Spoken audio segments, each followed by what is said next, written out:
Brandon knocks his fingers close around Claire Monroe's collar, yanking her forward until their faces are inches apart. The gymnasium falls silent. 32 students sit cross-legged on the polished wooden floor, watching. Nobody moves. Claire stands in the center of the mat, worn sneakers planted shoulder-width apart. She weighs maybe 115 pounds. The kind of girl who sits in the back row and never raises her hand. Brandon towers over her by a full head. Captain of the Combat Sports Club, son of the family whose name is carved into the donor plaque by the front entrance. I said move. Coach Hewitt stands near the equipment closet, arms folded, watching with passive interest. Claire does not flinch, does not step back, does not look away. Let go. Laughter ripples through the seated students. Brandon's jaw tightens. Last chance, new girl. Find somewhere else to stand, or I'll put you somewhere else. I'm up next. 3 words. No apology, no explanation, no fear. The laughter dies. The transfer student is supposed to back down, supposed to accept her place. Instead, she stands there waiting. Brandon's face darkens. Coach. His voice carries across the room. This girl's in my spot. Coach Hewitt sighs. Monroe, take a seat. You're observing today anyway. I signed up for the rotation. I'm on the list. List change. Drew Callahan unfolds himself from the floor and saunters over. You hard of hearing or something? Coach said sit down. Claire looks at Drew, looks at Brandon, looks at Coach Hewitt, who is already turning away. No. Brandon steps closer. You think because you're new, you get special treatment? My family built this program. My father's money paid for these mats, that equipment. So when I tell you to move, you move. And when I tell you that you're nothing, you believe it. His voice drops to a hiss. Nothing. Claire's hands remain at her sides. Her breathing stays even. But something shifts in her eyes. She remembers another gymnasium. Another voice telling her she was nothing. The sound of her mother crying in a hospital waiting room. She buries it. I'm just here to train. Train. Brandon laughs. What are you going to train? How to fold. How to tap out. Drew shakes his head. Look at her. She probably signed up because she thought there would be snacks. More laughter from the seated students. Nobody wants to become the next target. This is how it works. The strong take what they want. The weak accept what they are given. Brandon leans in close. Last warning. Transfer. Walk away now, and I might let you keep observing. Stay where you are, and I promise the only thing you'll be observing is the inside of the nurse's office. In the back row, Jason Park adjusts the angle of his camera. He has been filming for 3 months, documenting incident after incident. His footage fills 2 hard drives. He has seen Brandon threaten freshmen, seen Drew corner students, seen Coach Hewitt look the other way again and again. What he has never seen is someone refuse to back down. Claire shifts her weight slightly. I said no. Brandon's hand shoots out, grabbing Claire's collar again, harder this time. He hauls her forward, off balance. You think you're tough? You're nothing. You're less than nothing. And I'm going to teach you what happens to nothing when it forgets its place. What happens next takes less than 2 seconds. Brandon's fist draws back. His shoulder rotates. The punch connects.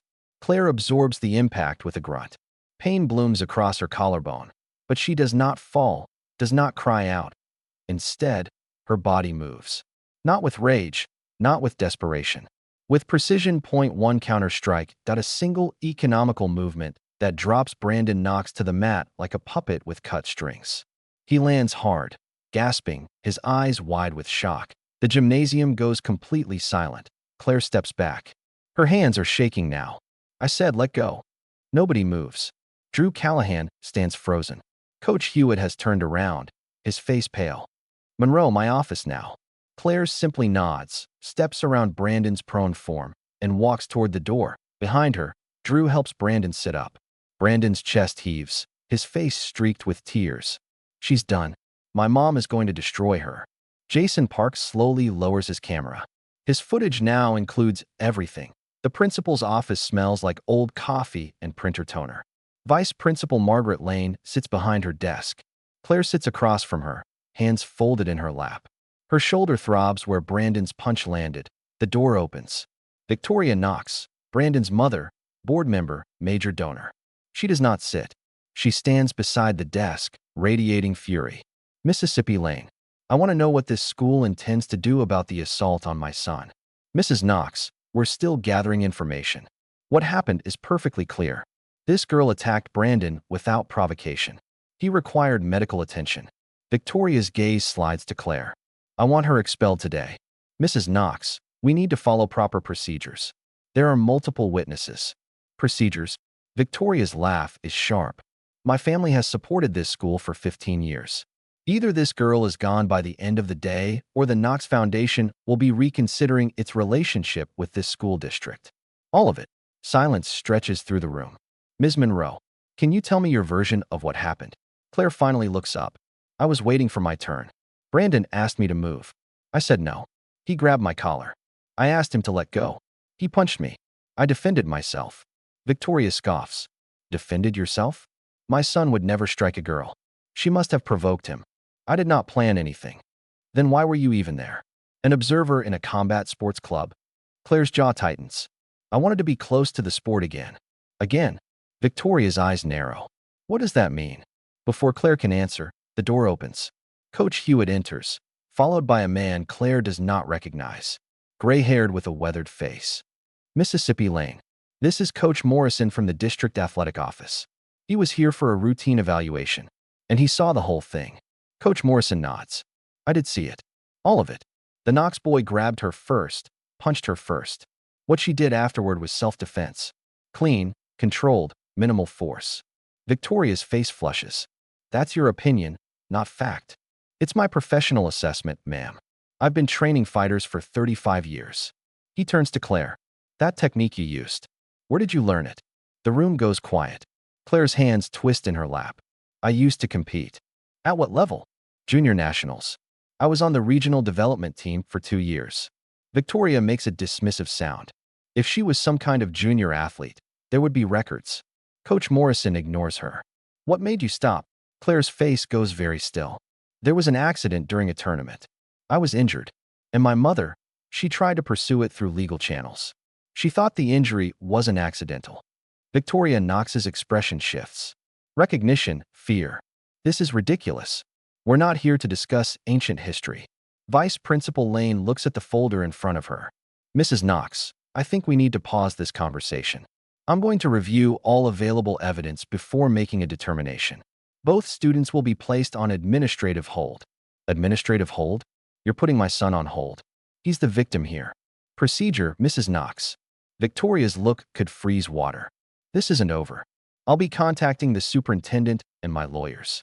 The door closes behind her. Claire lets out a breath she did not realize she was holding. Coach Morrison has not moved.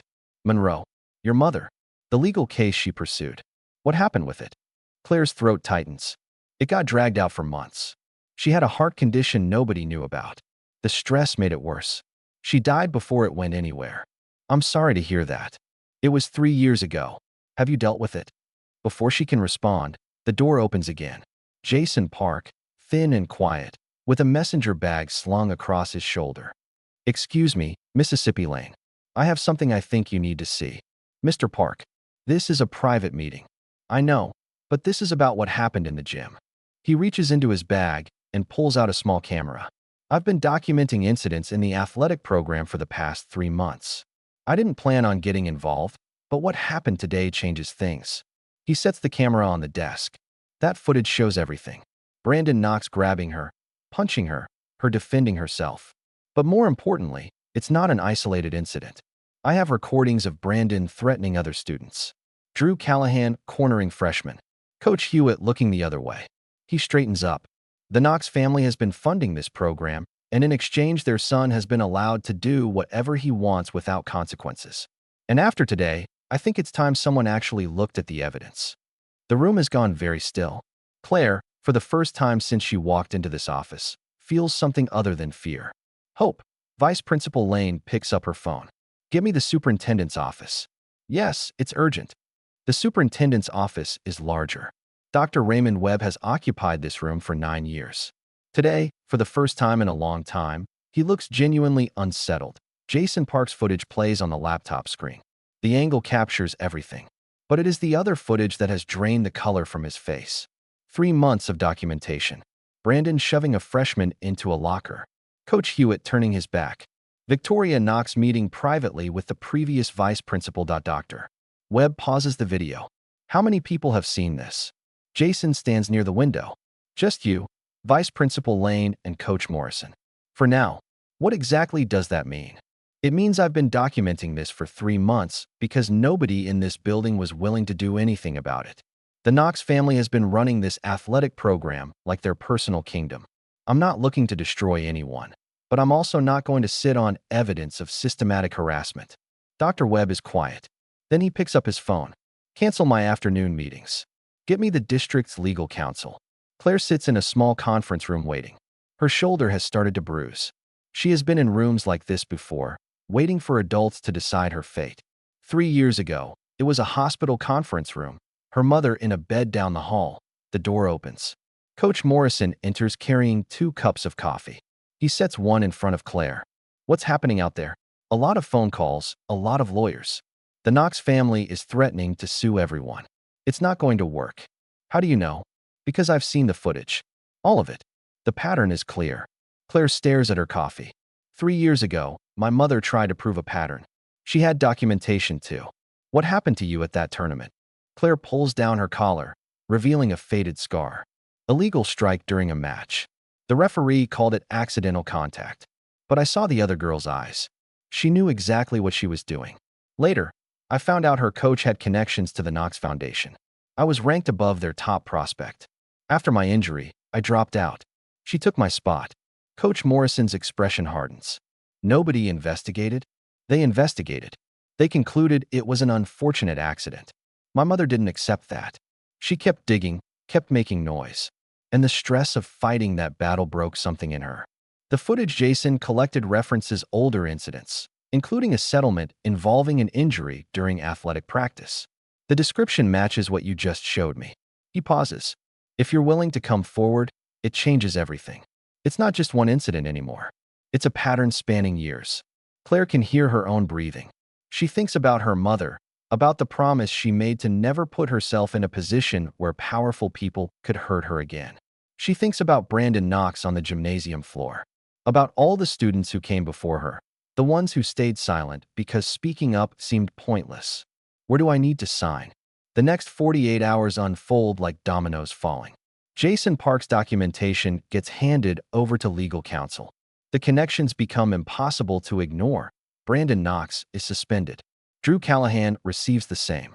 Coach Hewitt is placed on administrative leave. Victoria Knox spends those 48 hours in a frenzy of phone calls. She threatens lawsuits, insists her son is the victim. None of it works. On the second day, the local news picks up the story. By evening, clips are circulating online. By midnight, the story has gone regional. On the third day, the state athletic board announces it is reopening investigations into 3 previous incidents involving programs funded by the Knox Foundation. One of those incidents is Claire's injury. Victoria Knox resigns from the school board that afternoon. Dr. Webb holds a press conference about student safety. The message is clear. The era of untouchable donors is over. Claire watches from her aunt's living room. Are you okay? Claire considers the question. I don't know, but I think I made the right choice. Your mother would be proud. The words hit harder than Claire expected. I always thought she was foolish, wasting her energy on a battle she couldn't win.